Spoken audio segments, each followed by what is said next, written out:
लोक आहेत विरोधक, ते लाडक्या बहिणींच्या योजनेत खोडा घालतात. माझ्या बहिणी त्यांना जोडा दाखवतील आणि एकीकडे देशाचा गौरव अभिमान मोदी साहेब वाढवतात, दुसरीकडे काही लोक जाऊन विदेशामध्ये आपल्या देशाची बदनामी करतायत. ती काही विरोधकांनी आटापिटा केला तरी सुद्धा काही फरक पडणार नाही. त्यांच्याबद्दल दादा बरोबर बोलतात.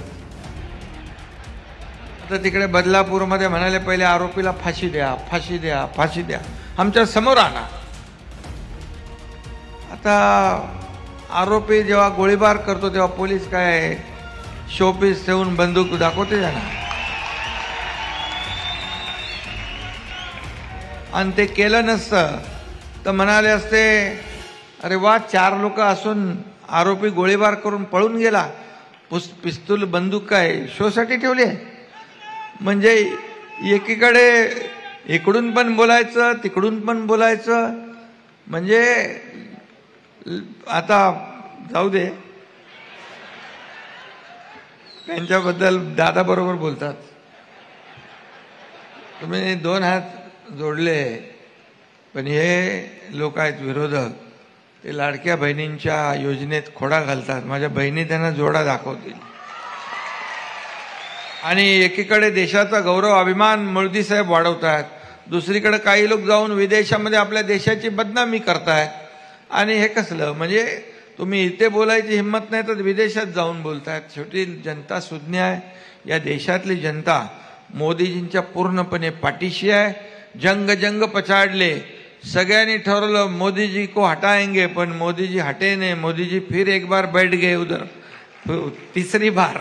मी एवढंच सांगतो की मोदीजींचा जो प्रभाव वाढत चाललाय त्यामुळे विरोधकांच्या पोटात दुखायला लागलंय, त्यांच्या पायाखालची वाळू सरकते आहे. आज राज्यामध्ये आपल्या परदेशी गुंतवणूक जी पूर्ण देशभरात जेवढी होते त्याच्या 52% परदेशी गुंतवणूक आपल्या एकट्या महाराष्ट्रात होती आहे. हे इंडस्ट्री फ्रेंडली स्टेट झालंय. लोक येत आहेत, उद्योगासाठी चालना देत आहेत. पुण्यातले मी एक काम, पुण्यामध्ये मी आपल्या अधिकाऱ्यांना सांगितलं त्या दिवशी की एक उद्योग बाहेर चालला होता. मला माहीत पडल्यानंतर मी आपल्या PMRD आयुक्त, कलेक्टर सगळ्यांना फोन केले, हा रस्ता तात्काळ बनवा, नाहीतर मग बनवलेला रस्ताच घेऊन येतो मी.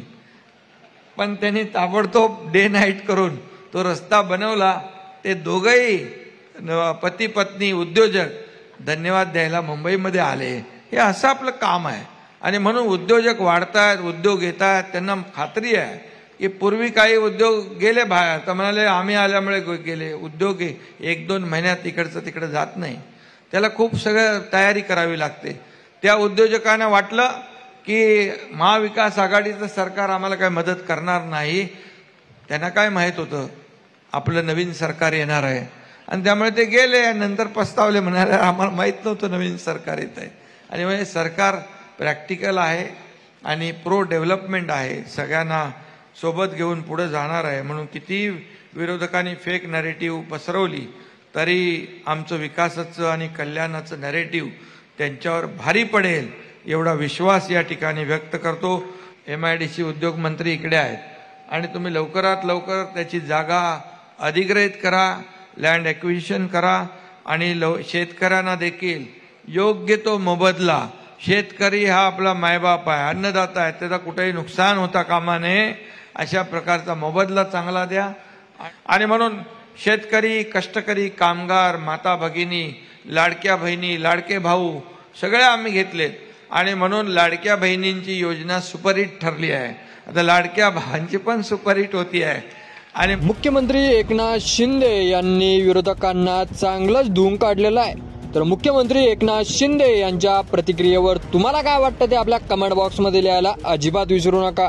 आणि असेच नवीन व्हिडिओ पाहत राहण्यासाठी आपल्या मराठी एल्गार या YouTube चॅनलला सबस्क्राईब जर केलं नसेल तर लगेच सबस्क्राईब करा. आणि व्हिडिओ जर आवडला असेल तर जास्तीत जास्त शेअर करा. धन्यवाद.